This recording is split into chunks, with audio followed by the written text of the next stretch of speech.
নমস্কার বন্ধুরা, মামি কুকস চ্যানেলে সকলকে স্বাগত জানাই। আজ আমি আপনাদের সামনে নিয়ে হাজির হয়েছি ভেটকি মাছের পাতুরির এই রেসিপিটি নিয়ে। এই রেসিপিটি করার জন্য আমি আগে থেকেই নুন হলুদ মাখানো 4 পিস ভেটকি মাছ নিয়েছি।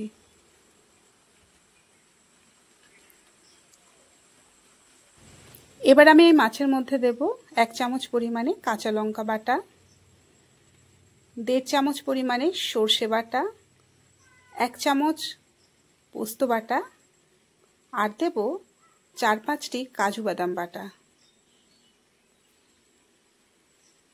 এবার সমস্ত উপকরণগুলোকে মাছের সাথে আমি ভালো করে মিশিয়ে নেব।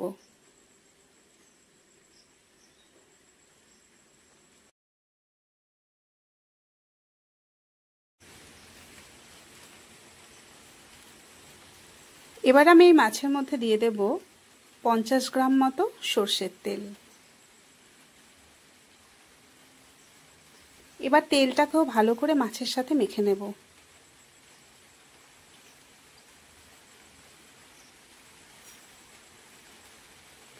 আর দেব 1.5 চামচ পরিমাণে টক দই।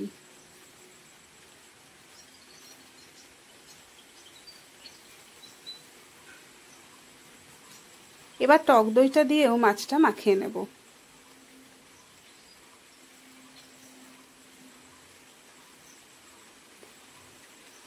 দেখুন, টক দইটা দেওয়ার পরে মাছের টেক্সচারটাই পুরো বদলে গেল, কালারটা খুব সুন্দর হয়েছে। এবার এর মধ্যে দেব স্বাদ মতো নুন আর দিয়ে দেব হলুদ গুঁড়ো।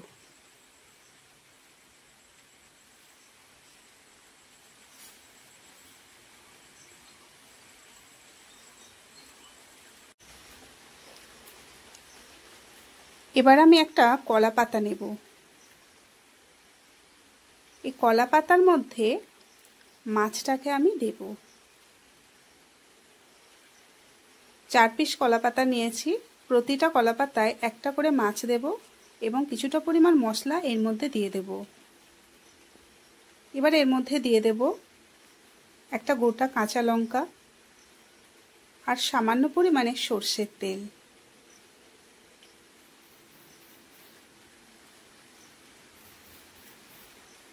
এবার কলা পাতাটাকে আমি এইভাবে খুব সাবধানে ভাঁজ করে নেব। কলা পাতাটা আমি আগে থেকে আগুনে সেঁকে নিয়েছিলাম যাতে এটা না ফেটে যায়। দেখুন, এভাবে ভাঁজ করতে হবে।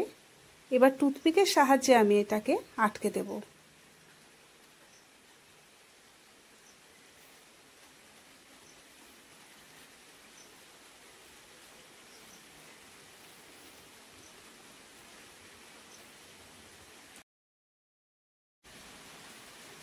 দেখুন, এভাবে আমি একে একে সমস্ত মাছগুলো রেডি করে নিলাম।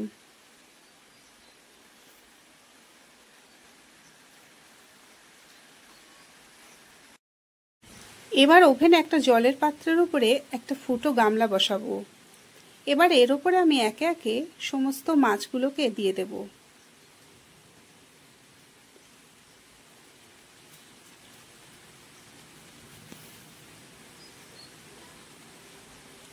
দেখুন, সমস্ত মাছগুলো আমি এভাবে দিয়ে দিলাম। এরপর একটা থালা দিয়ে আমি এটিকে চাপা দিয়ে দেব।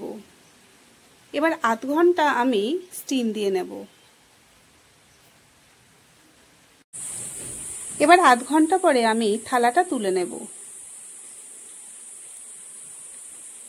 দেখুন, কলা পাতার কালারটা চেঞ্জ হয়ে গেছে এবং একটা চামচের সাহায্যে আমি দেখছি যে নরম হয়ে গেছে। এবার আমি এই মাছের পিসটাকে একটা থালার মধ্যে নিয়ে নিলাম। দেখুন, মাছটা সম্পূর্ণ রেডি হয়ে গেছে।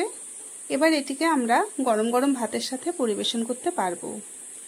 রেসিপিটি সম্পূর্ণ দেখার জন্য অসংখ্য ধন্যবাদ। ভালো থাকবেন।